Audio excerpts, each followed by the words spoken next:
आत्मा ने कहा धर्मदास जी से कि धर्मदास, इसने मेरे से वचन लिया हुआ है कि सतयुग त्रेता द्वापर में जीव थोड़े ले जाना और कलयुग में जब बिचली पीढ़ी आवेगी उस समय मैं आऊंगा। प्रथम चरण तो होगा कलयुग का जब मैं मगर से सह शरीर जाऊंगा।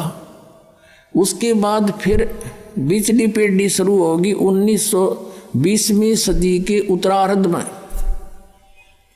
20वीं सदी कौन सी है? ये 1900 से स्टार्ट 1901 से स्टार्ट होगी 20वीं सदी। और उत्तरार्ध कौन सा है? 1950 के बाद उत्तरार्ध शुरू हो जाता है। 1951 में दास का जन्म हुआ और उसके बाद ये बिचली पीढ़ी शुरू होगी। अब ये यहाँ से शुरू है बिचली पीढ़ी। 1947 में भारत आज़ाद हुआ, उससे पहले भारत में शिक्षा नाम नहीं था। 1947 के बाद जब दास 7-8 वर्ष का हुआ तो शिक्षा का सूर्य उदय हो रहा था। हमारे सतर की हमारी बहनें थी, उनको पढ़ाया नहीं जाता था। हमारी छोटी बहन थी जो सबसे लास्ट, उसको शिक्षा की फिर अलाउड हुआ धीरे धीरे, नहीं तो हम इतने शिक्षा के गुण से अपरिचित थे। तो फिर देखते ही देखते अब बाढ़ आ गई, शिक्षा की परमात्मा ने लानी थी। अब ये चैनल नहीं थे, पहले आप देख रहे हो सन 2000 तक कोई भी ये न्यूज़ चैनल एक्स्ट्रा नहीं थे और ना ही कोई ये आध्यात्मिक चैनल थे। ये परमात्मा ने दया बख्शी और स्वयं अपनी बुद्धि देकर अपने सतर से जीव से यूँ काम करवाया है ताकि मेरे बच्चे घर बैठे सत्संग सुना करेंगे। मोबाइल बनवा दिए हैं, पहले देख टेप था, बिजली चली जाते रहे, जा बैठे जाओ बैठा रहो, 1 घंटे में आओ इतना और काम हो जा, वो असली समय बर्बाद हो जा जब समय था फुर्सत का। तो ऐसी दया बख्शी परमात्मा ने जेब में डालो, कान में लगाओ और सुनते रहो और काम भी करते रहो, मंत्र जाप करते रहो। और ये शिक्षा ये परमाणु बम बनाने खातिर ना दी थी, ये नॉलेज इसलिए दिया था। ये तो अपने साथ खरीद ली इन्होंने परमाणु बम बना के, और क्या की खातिर? एक पृथ्वी के टुकड़े पर कट कट मर गई दुनिया, महाभारत हो गया, लाखों मर गए, या पृथ्वी यहीं रहेगी। यही एकड़ जमीन, ये किले जमीन आपको दिखाई देते हैं। अरबों खरबों व्यक्ति रजिस्ट्री करा करा लट्ठम लट्ठा होकर मर गए, यही नौके नो यहीं रह गए, वो चले गए कि तो कुत्ते गधे की योनी में। तो काहे के लिए मरे खप्पे यहाँ पर? तो अब प्रसंग आ गया कि जैसे सतयुग त्रेता द्वापर में ये वो प्राणी जन्म लेंगे जो ईब भक्ति से पार नहीं हो पाएंगे और कमाई इनकी खूब हो जाएगी किसी कारण से, और कुछ भी कारण बने उनका दुर्भाग्य उदय होगा, वो पार नहीं हो पाएंगे। लेकिन इतने दयालु है परमात्मा, अब फिर इतनी भक्ति करा दी इनकी, 3-4 युग तक ये खा पी लेंगे मर लेंगे, ये दुखी ना होंगे। अरे दुखी होंगे कलयुग में आके, इन फिर संभालूंगा, पार ना हो तो फिर अब अनमटी फेर है। अब देखो सतयुग में हम वैसे जिस सुख को सुख कहते हैं वो सुख नहीं है, लेकिन हम उसी को सुख मान रहे हैं। परमात्मा कहते हैं झूठे सुख को सुख कहे ये मान रहा मनमोद, ये सकल जमीना काल का, कुछ मुख में कुछ गोद। अब सतयुग में जन्म होगा उन पुण्यात्माओं का जो अब भक्ति से मैच्योर कर दी जाएंगी और पार हों को ना। तो पहले ऊपर धक्के खाएंगे, कोई असंख्य युग में उसको पृथ्वी पर पटकेगा, कोई हजारों युगों में ऊपर घुमाता रहेगा, इसको कति चूस के सारे पुण्य बर्बाद करवा के फिर पृथ्वी पर पटक देगा। और पृथ्वी पर फिर इसके पिछले पद होंगे तो सतयुग में जन्म देना पड़ेगा इसको। उस समय सतयुग में कैसा माहौल होगा कि जैसे कलयुग के अंत में परमात्मा ने अपनी वाणी में सूक्ष्म वेद में लिखा है कि 20 वर्ष की आयु रह जाएगी पुरुष की, मनुष्य की, और 5 वर्ष की लड़की विवाह, यानी 5 वर्ष की लड़की के बालक होने लग जाएंगे, बच्चे उत्पन्न करेगी, और 1.5-2 फुट की आयु रह जाएगी मनुष्य की हाइट लास्ट में, एंड ऑफ द कलयुग।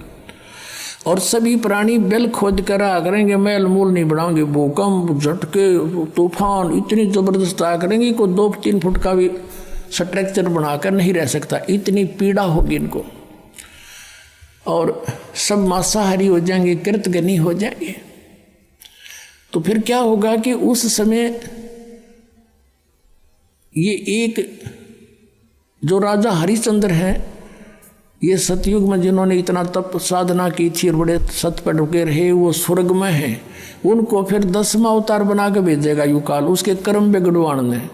उसकी बहुत लंबी तलवार होगी और उसका कद सबसे तगड़ा होगा, 7-8 फुट का होगा। और फिर सबको वो काटेगा जैसे परशुराम नक्षत्री काटे थे, क्योंकि वो तो ये मानने को नहीं, यहाँ का इलाज लास्ट में यही है इसके पास। सबको कत्लेआम करेगा, खत्म कर देगा। उस समय थोड़ी बहुत भी आस्था जिसकी मालिक में होगी उसने छोड़ देगा, जरा सी भी कोई थोड़ा सा भी डरने वाला होगा। फिर क्या होगा कि इतनी जबरदस्त वर्षा होगी पूरी पृथ्वी पर, जल ही जल हो जाएगा। और वो प्राणी ऊंचे स्थानों पर जाकर रहने लग जाएंगे, पहाड़ों पर। और जैसे परमात्मा लिखा है कि 3 हाथ अंश खींच लेत कलयुग धरती का, और उगय कोई ना बीज हाल कह जो पृथ्वी का। लास्ट के कलयुग के अंत में 3.5 हाथ का अर्थ है 3.5 फुट तक नीचे तक उपजाऊ अंश खत्म हो जाएगा पृथ्वी का। अब आप देख रहे हो खाद पर खाद ठोकर लाग रहे, फिर इसमें होगा क्या? कुछ दिनों में समाप्त हो जाएगा ये। लेकिन अब फिर मालिक कुछ दया बख्शेगा आपके ऊपर। अब यूँ हजारों वर्षों तक सतयुग जैसा माहौल होगा और समय पर वर्षा होया करेगी और थोड़े में गुजारा होगा। अब हम पृथ्वी ने न्यू पाड़न लग रहे हैं, कोठी बनावांगे, बंगले बनावांगे, न्यू करांगे, कार खरीदांगे, 1 किलो 20 खाद डाल दें, फिर हम खाने जोगे पैदा करेंगे दाने, घड़ी बकवाद नहीं भावेगी, या फिर स्थिति ठीक होगी, बाग बगीचे लगेंगे, सुंदर माहौल बनेगा। देख लेना यहाँ पर फिर ऐसा ही बनेगा। कलयुग के अंत में वो फिर ये उपजाऊ तो है को नहीं और वर्षा हुआ नहीं, क्योंकि प्रदूषण बढ़ जाएगा। तो उसमें बूंद इसी पड़ा करेंगी जैसे ओस गिरती है, बस, इससे अधिक नहीं। फिर होगा क्या? तो फिर क्या होगा?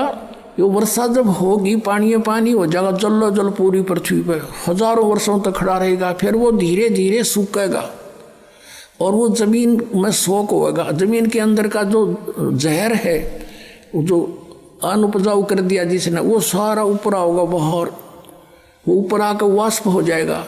फिर क्या होगा कि निर जंगल वन उत्पन्न होंगे, झाड़ जंखाड़ वन, बड़े बड़े सुंदर पेड़, फलदार वृक्ष, बेल, और धरती फिर से उपजाऊ बनेगी। वो फिर सड़ेंगे, वहाँ इसके खाद का काम करेंगे। और जब फिर ये सतयुग के प्राणी उत्पन्न होंगे, जब वातावरण में बहुत शुद्धता होगी और वृक्षों के अंदर एक विशेष गुण है, वो कार्बन डाइऑक्साइड को ग्रहण कर लेते हैं, ऑक्सीजन छोड़ देते हैं, तो पूरे ऑक्सीजन बढ़ जाएगा। बड़े बड़े वृक्ष होंगे। अब माता पिता छोटे छोटे होंगे, बच्चे बड़े बड़े तगड़े होंगे। अब इसके उल्टा शुरू हो रहा है, माता पिता तगड़े तगड़े, बेटा बेटी इतनी होने लग गई। अब रिवर्स काम चल रहा है। तो ऐसे फिर सतयुग शुरू होगा। उस सतयुग में ये आत्मा जो ईब यहाँ रह जाएंगी इस भक्ति प्राइम टाइम में, तो वह फिर जन्म लेंगी। अब उनकी पिछली भक्ति से वो जहाँ लगाओगे समाधि भी लगेगी। अब उस अपने हथियार ने कितना प्रयोग कर लो, वही सफल होंगे। इस जैसे चाकू है, चाकू का उद्देश्य क्या होता है? सब्जी छोल ले, प्याज छोल ले, नींबू काटे, प्याज काटे, अपना काम ले। और उसने किसी का घसो दे, काम तो उड़े भी करेगा, फिर वो तो पाप इकट्ठा कर लिया।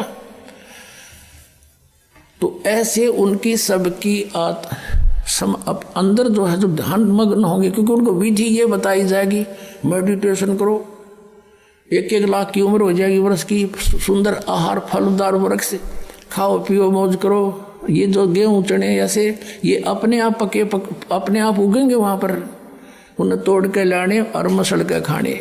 ये होता सतयुग में। फिर कोई काम नहीं करना और इतने स्वस्थ शरीर होंगे, कोई बीमारी रोग नहीं होता। और वहाँ के जब भगवानों के बदले इसने छोड़ के दूसरा भगवान कोई ना सुनाने का, मैं समाधि लाता हूँ, मेरी समाधि वहाँ तक जाती है। तो सतयुग त्रेता द्वापर तक इन्हीं अब के बिछड़े हुए बागियों के पुण्य फिर थोड़े बहुत चलते रहेंगे। ये सुने को ना भगवान की बात, और उसके कुछ पूर्व संस्कार से उनको लाभ होता रहेगा। वो सोचेंगे जो साधना मैं कर रहा हूँ इसी से मुझे पुण्य हो रहा है,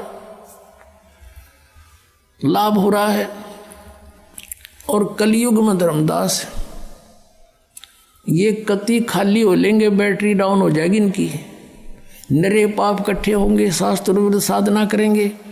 शास्त्र विधि अब देख लो, जब शास्त्र विधि के अनुसार एक भी किसी मजहब पंथ में भक्ति हो, नानक साहब जी सतनाम का जाप करते थे, पूरे सिख समाज को उसका पता नहीं, तो वो कैसे मोक्ष प्राप्त होगा उनको।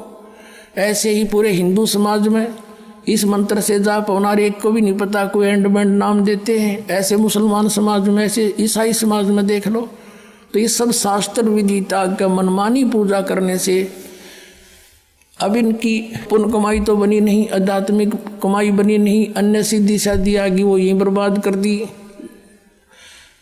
तो अब इनका कुछ भी क्रिया काम नहीं करेगी, सब दुखी हो लेंगे। और जो साधना ये करते ये तो काम की थी ये कोई ना, पिछले पर हर दिन के अच्छे हैं नहीं, तो सब पर कैर टूटेंगे, बट नेचुरल है।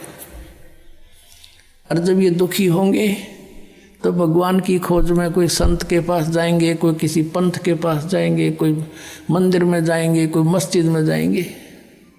फिर वहाँ मैं अपने बच्चों को मिलूँगा किसी भी तरीके से, और फिर उनको सतमार्ग बताऊँगा और मैं उपदेश दूँगा, वो लेते ठीक होने लग जाएंगे और वो फिर मुझे पहचान लेंगे। और नकलियों गुरुओं की किताबें बन चुकी होंगी, जब मेरा संत जाएगा वो उनकी पोल पाड़ के और सबको सार्वजनिक कर देगा, और मेरे बच्चे मुझे पहचान लेंगे और सतनाम जाप करके सार नाम लेकर मेरे पास न्यू आवेंगे। तब कलयुग तक इसको छुपा के रखना। इसलिए परमात्मा ने सतयुग त्रेता द्वापर में जानबूझकर फ्री छोड़ दिया था, खा लेने दे धक्के न और अब देखना पुण्यात्माओं, नो जहाज के जहाज भर के जाएंगे सतलोक में। बोलो सतगुरुदेव।